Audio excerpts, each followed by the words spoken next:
आज हम आपको बताते हैं बृहस्पति के बारे में। देखिए, बृहस्पति किसी भी ग्रह पे कॉम्पिटेंट है। देखिए, राहु हैं, केतु हैं, मंगल हैं, शनि हैं, क्रूर ग्रह का नाम लिया जाता है कि ये क्रूर ग्रह हैं, लेकिन एकमात्र बृहस्पति ऐसे ग्रह हैं जिनके सामने हर ग्रह नतमस्तक है। क्यों नतमस्तक है, मैं आपको वो रीज़न बताता हूँ। क्योंकि बृहस्पति देवगुरु हैं, बृहस्पति देवताओं के भी गुरु हैं। जो ज्ञान है वो बृहस्पति के पास है। और बृहस्पति का देखिए, ये बृहस्पति की उंगली होती है और ये बृहस्पति पर्वत है, ये बृहस्पति पर्वत। अब बृहस्पति पर्वत पर जो संकेत होते हैं वो अलग अलग तरह के होते हैं। मैं आपको बृहस्पति के संकेत बताता हूँ, आप अपनी हथेली खोल करके देख लीजिए कि आपके बृहस्पति पर क्या बना हुआ है। अब आपकी हार्ट लाइन से ये रेखा निकल करके ऐसे आ गई। ये आदमी इंजीनियर है, सीधा सीधा फार्मूला है। ये आदमी उच्च इंजीनियर कैटेगरी में आएगा, पुल बनाएगा, नहरें बनाएगा, सड़कें बनाएगा, बड़े काम करने का इंजीनियर होगा ये। ऐसे लोग आपको बिजली विभाग में, पब्लिक फ्यूचर में जिसको PWD बोलते हैं, ये उन क्षेत्रों में होते हैं। ये बेसिकली बड़ा प्लान करते हैं। अब बृहस्पति पर ये निशान है, ये निशान है। इंसान बहुत लविंग होगा भाई, पैसा ही बहुत कमाएगा, लेकिन बहुत प्यार करने वाला होगा। वो किसी से लड़ाई झगड़ा नहीं करेगा अगर बृहस्पति पर ऐसा एक्स बना हुआ है। देखिए, एक्स हथेली में जहाँ भी बनता है परेशानी पैदा कर देता है, लेकिन जब वो बृहस्पति पर बनता है, क्योंकि बृहस्पति कॉम्पिटेंट हैं, वो हर चीज़ को पॉजिटिवली कर देते हैं। तो ऐसे लोग बहुत लविंग होते हैं। अगर सेवा भाव का निशान बना है, ये यूं रेखाएं बनी हैं आपके बृहस्पति पर, ये रेखाएं, ये सेवा भाव की रेखाएं हैं। ऐसे लोग डॉक्टर होंगे, नर्स होंगे, ये वो निशान है। ऐसे लोग सेवा भाव में जुड़ जाते हैं, NGO चला रहे होंगे कहीं। आप देखेंगे ये निशान है तो आप समझ जाइए कि ये बंदा तो सेवा करने वाला है, वो सेवा भाव का काम करेगा। ऐसे लोग बहुत धनी भी होते हैं, क्योंकि आजकल तो डॉक्टरों के पास बहुत ज़्यादा पैसा होता है, तो ऐसे लोग बहुत धन कमाते हैं अपनी लाइफ में। अब ये रेखा, एक रेखा ये है, ये। अब इस रेखा को ध्यान से देख लीजिए।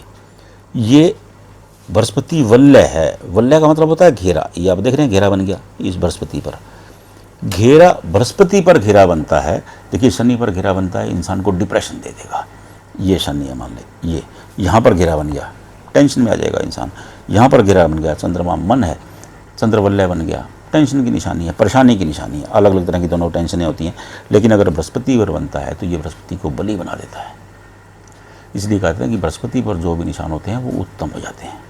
अब कहा जाता है कि जिसकी हथेली में बृहस्पति वलय बन जाएगा, ऐसे लोगों की हथेली के 20 से ज़्यादा दोष खुद ब खुद खत्म हो जाएंगे, क्योंकि बृहस्पति बली हो गए।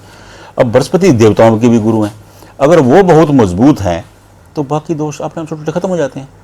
दूसरा, इंसान की जो इंट्यूशन पावर है वो बहुत स्ट्रांग हो जाएगी। इंट्यूशन पावर स्ट्रांग कैसे हो जाएगी? उसे लाइफ में होने वाले अच्छे और बुरे का पहले से एहसास होने लगेगा, विशेषकर बुरे का। तो देखिए, कलयुग है, अच्छे का तो नहीं एहसास होता। मैं आपको ये बताता हूँ, कुछ लोगों को होता है, सात्विक लोगों को होता है, लेकिन सामान्य जो श्रेणी में हैं, जो सामान्य मानव हैं, नौकरी पेशा हैं, व्यापार करने वाले हैं, उन लोगों को अच्छे का एहसास नहीं होता। हाँ, बुरे की इंट्यूशन जरूर होनी शुरू हो जाती है कि कुछ ना कुछ बुरा होने वाला है। देखेंगे आंख पड़कनी शुरू हो गई, हम कहते हैं कि आंख पड़क रही है जी, बुरा होगा।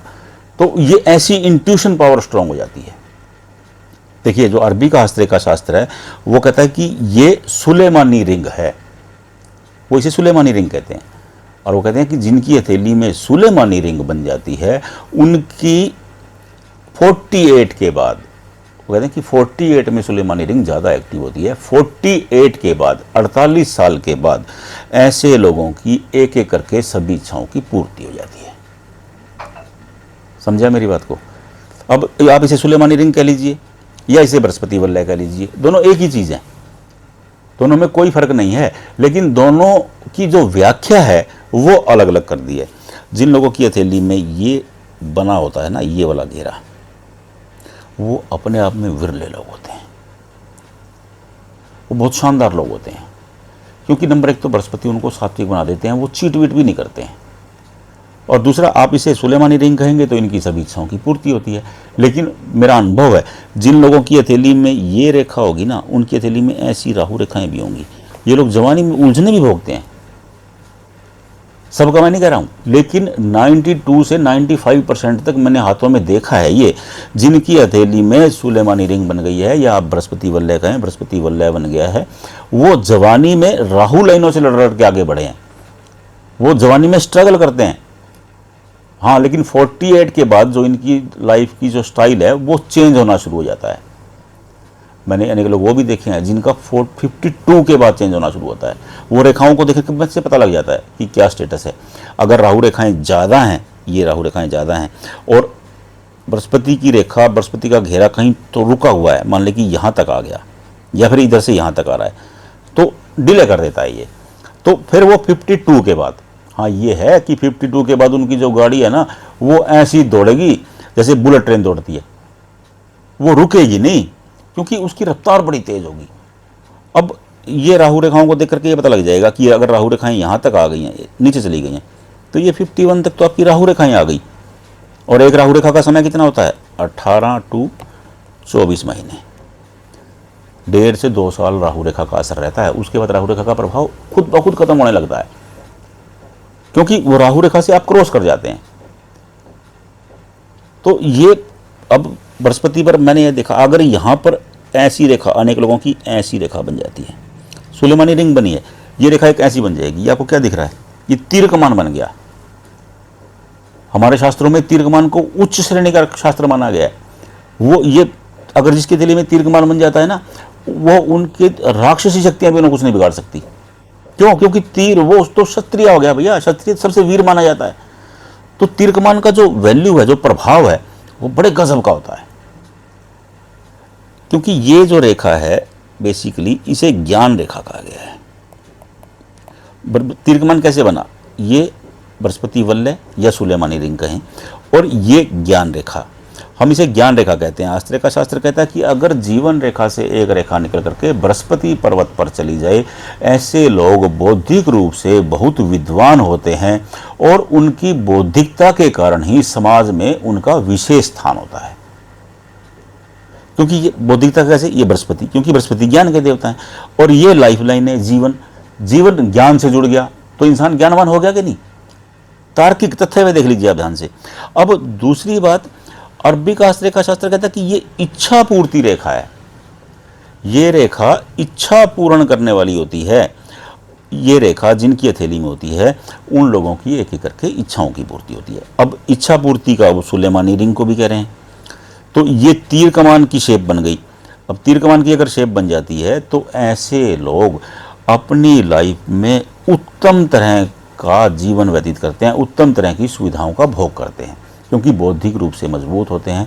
ये बौद्धिक बल पर बहुत ज़्यादा अर्जित करते हैं। अब तीर कमान जिनकी भी हथेली में है, उनकी हथेली अलग तरह की हथेली होती है, क्योंकि वो उच्च बौद्धिक क्षमता के लोग होते हैं। जो उनकी बौद्धिक क्षमता है वो बहुत बली होती है, और ऐसे लोग समाज में सम्मानित होते हैं। अब मैंने आपको ये तीर कमान का विवरण बता दिया। आप अपनी हथेली में एक बार ध्यान से देख लीजिए कि अगर आपकी हथेली में ऐसा तीर कमान बन रहा है, तो आप बौद्धिक रूप से बहुत स्ट्रांग हैं, आपका समाज में विशेष स्थान है।